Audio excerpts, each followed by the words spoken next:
No! God, please, no! No! No! No!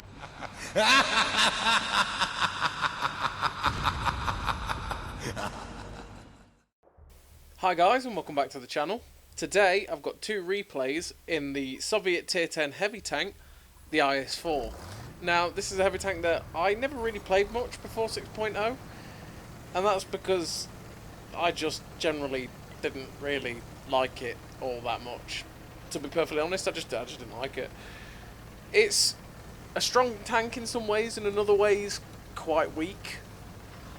One way that it's always been strong is its side armor. Its side armor is amazing. It takes Soviet armor to the next level generally. The armor on the tank is just utterly crazy. Side profile wise, when it's side scraping, it's almost impenetrable. It's absolutely crazily amazing.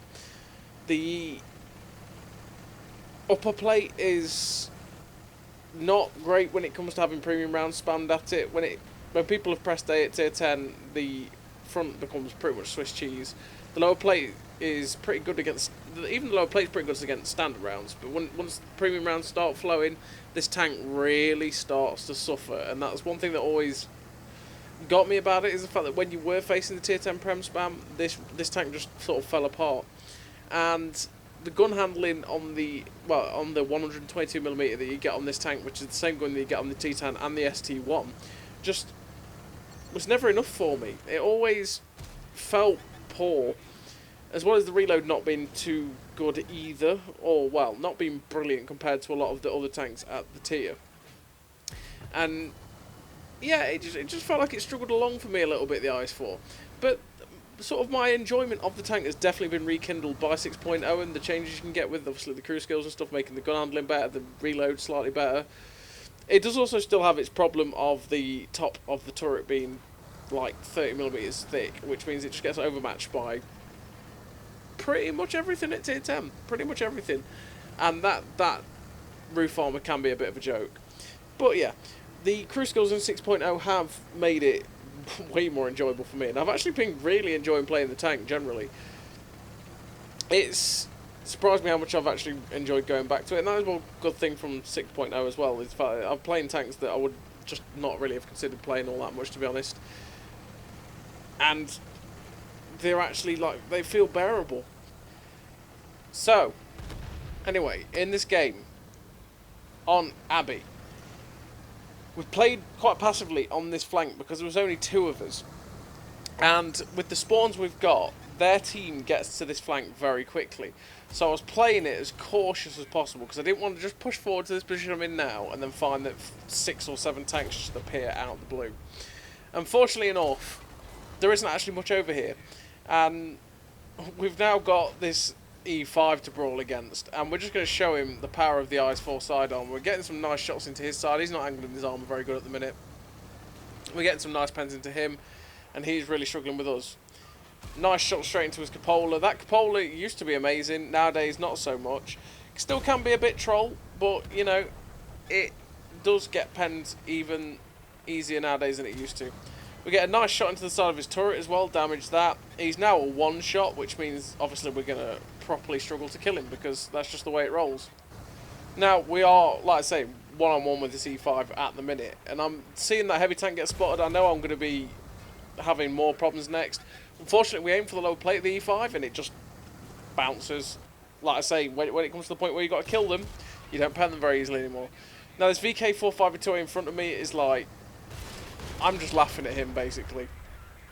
And that's because that guy will struggle to pen me every time. The Kampfpanzer won't. He'll be a hard task, and as you see, he does pen me there.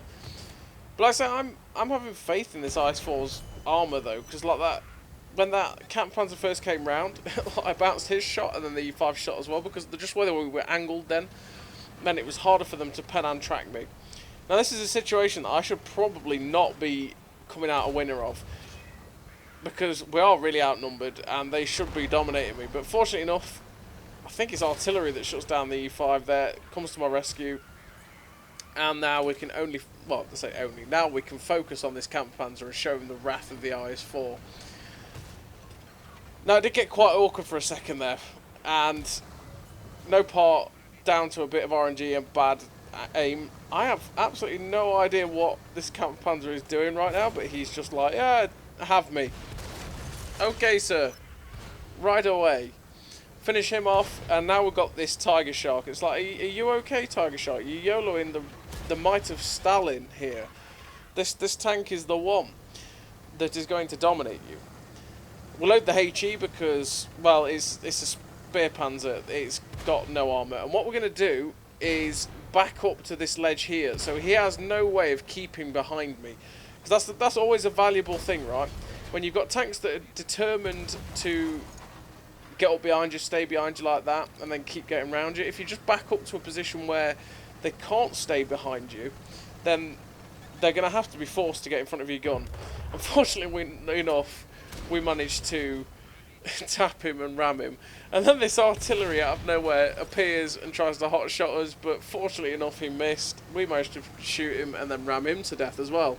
2 ram kills in a row. And now there's only 2 tanks left, and that's the 268 V5 and the, I think the the Panzer 7, isn't it? Yeah, Panzer 7 down near their base. Now, at this point, I'm looking at it going, yeah, I'm not going to get another shot. I'm saying to Chopper, I'm in with Chopper in this game as well. It's like, I'm not going to get another shot here. But fortunately enough, they don't actually die as quick as I thought they would. So we get a nice shot into the back of the Panzer 7, bump us up to 6.1k, and we're looking at this guy going, hey, we're going to get another shot. And of course, the shell goes wide and tracks the version 5 only. And just before we reload, he dies. But anyway, it was a nice game for the IS-4. Got 6.1k damage. It was a nice brawl. We were outnumbered for most of that. We managed to keep everyone to our front, and we just used the great armour that the IS-4 does actually have if people aren't firing premium rounds. So we blocked 2.1k. We got an ace tanker, brothers in arms with chopper, sniper, high caliber, steel wall. And yeah, another great game for the IS-4. Like I say, it's a tank that I've actually really started to enjoy playing, and it's one that you're probably going to see a little bit more.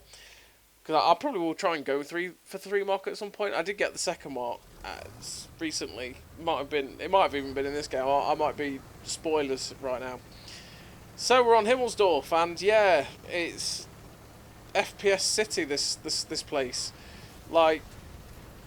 For some reason, Himmelsdorf just does not do well in 6.0, and it really just struggles with FPS. Like, you just have massive drops. It's horrible. So we're on Himmelsdorf in this game, and we're platooned up with Benji and Mac, and we are going to go to the banana because it's like, okay, well this tank's really good at side scraping, so let's go side scrape. So we'll go side scrape up. There's an FV4005 at the bottom. I smack him. Benji smacks him. Max smacks him. Goodbye, FV4005. Goodbye. He had a fun time in this game. And, well, if he was the only one spotted here, we're like, you know what? Let's push. Screw it, let's go. And there's nothing spotted down this banana, so it's like, okay, we're going. And then the E100 over there gets spotted. We just Matrix Neo is shot there. Back up at that split second perfect timing, and the shell flies from in front of us. Now this E100 is sitting there, it's like, okay, his angle is too much for my AP rounds. I'm not chancing the bounce. We get the heat rounds in, and we're just going to keep slapping the rounds into this guy's lower plate. Now he's backing up because he's probably going to die. There is a V5 back there. We get a nice shot straight through the driving wheel there, pen him, track him, and he's off. Now he's gone. We're actually going to move into their side of the map, and we're going to go after this F3215B because we know where most of their team is at the minute. It seems to be that they are all on the hill. Now there could be a problem for me down this line out where I'm fighting this Fe215B in a bit, but at the minute you can see on the map they are fighting my team, so I've got enough time that I could probably fight to take on this Fe215B. Now the Fe215B is a dangerous target for us because obviously he's got a good pen, he's got a great gun, he's got a massively great rate of fire, way better than me. So he is a bit of a threat, but luckily, because of the people behind me, he is hesitant to come after me. And I've got this rubble pile in front of me, so it means that I can control the engagement. It means we will trade 1 for 1, and for the most part he could usually probably hit me twice over. But luckily I got Benji behind me. He slaps a massive heat shell straight through that guy. But unfortunately the Death Star comes around, absolutely snapshots him for 1400. And this guy is going to die though. He's just YOLO'd round the corner into me and Benji. He may have got a 1400 hit into Benji, but at the same time, he's going to die. And I was like, you know what, I'm just going to try and shoot him, try and ram him to death, but he's backing up, and Benji just about squeezed the shot past me and killed him. That was kind of lucky, because, to be honest, I probably would have blocked his shell then, and the Death Star probably would have killed him. And that would have been bad. But we got rid of the Death Star anyway. There's still 3 artillery, which will obviously all be down here somewhere. There's 3 guys that are all up on the hill, and then there's the, I think it's the 268 version 5 that is down on this 3 line, so that's what we're going to go try and engage. I want to try and see if we can get into this version 5 that's down here somewhere, and see if we can get some damage. Now, I've got 2 mouse tanks with me. They are both really healthy, so I'm like, okay, these guys have got health. I'm good. You know, they may have numbers at the minute, but I'm actually pretty confident with the guys we've got. Now, unfortunately, our shell missed that version 5 as we snapped it in, and he just snapped his gun in and went, lol, I'll just make a mockery of your armour, because, yeah, when they're firing 300 pen rounds at you, you don't have armour in the IS-4. So I'm, like, trying to bait another shot from him, and I'm thinking, you know what, I'm in an IS-4, this thing can side-scrape like a god, so why aren't I doing it? And just like that, he only tracks us. We get a nice shot through his cupola. He's got 629 health. I see the mouse YOLO round, and it's like, well, you know, that guy's dead to that mouse now. I'm just going to leave it, because the mouse was blocking my shots that I had. And as we turn around, this T-92's randomly just strolling out into the field, because why not? So I'm going to try and get down onto this side again, onto their side of the map, to try and get shots into these guys. Fortunately enough, that shell on the move flies straight into the MX-30's track and pen him. But unfortunately, he manages to get his tracks back up and get back behind cover before we get another shot in. Now, I am wary, because that T-62A there, right, has an incredible rate of fire, it has a great gun, and he will, again, make a mockery of my armour. And it's not what I don't want to be facing that hull-down threat there by myself. So I'm just going to stay here, and this projectile is going down the end of this corridor, so I'm like, oh, I'll try and get a free shot into him. Yeah, I didn't realise there was a rubble pile there, so it ended up just hitting the rubble pile, unfortunately. I don't know why I didn't register that there was a rubble pile there. I was just trying to be smart and try and just about clip that projectile as he came along. So now there's an annoying little gap there, which basically means I'm not safe from those guys, but fortunately enough, the shell flies straight into the cupola of that MX-30 and shuts him down, because, you know, Soviet accuracy is top notch. But now the projectile and the T-62A have caught on to that fact that they can use that little gap and probably shoot at me. So yeah, I've got to get out of this position. So what I'm going to do is come to an end of here. I was kind of hoping I'd get a shot at the projectile as he crossed, but he didn't. I'm going to poke out, risk taking the shot from the T-62A to get a nice shot into him, which, look, fortunately enough for me, the IS-4 behaves and the shell flies straight in.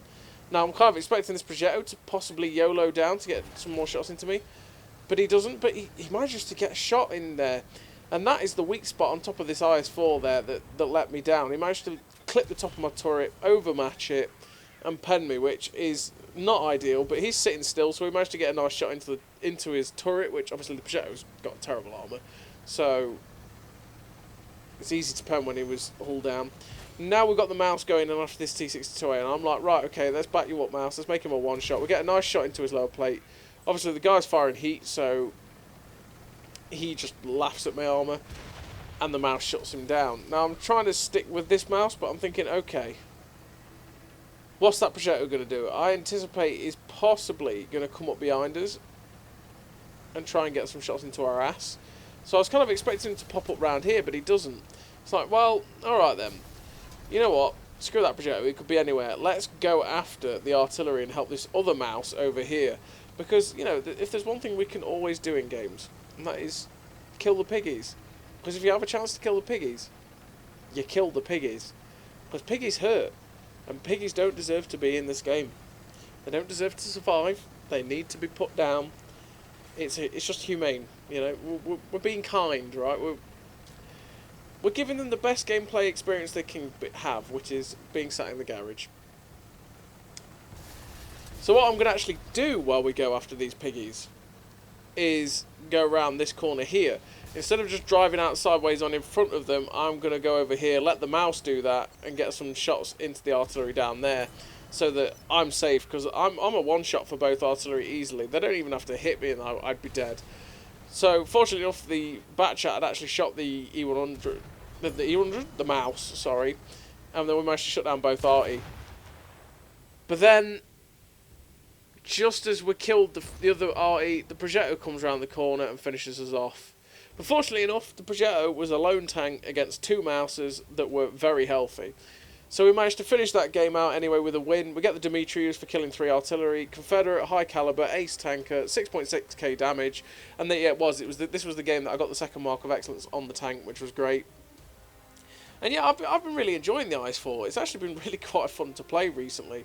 So it's another one that I'm pleasantly surprised to start enjoying and playing again. And yeah, it's a nice IS-4. I think it's the first time it's been on the channel, so that's good. So as always, everybody, thank you very much for watching, and I'll see you next time.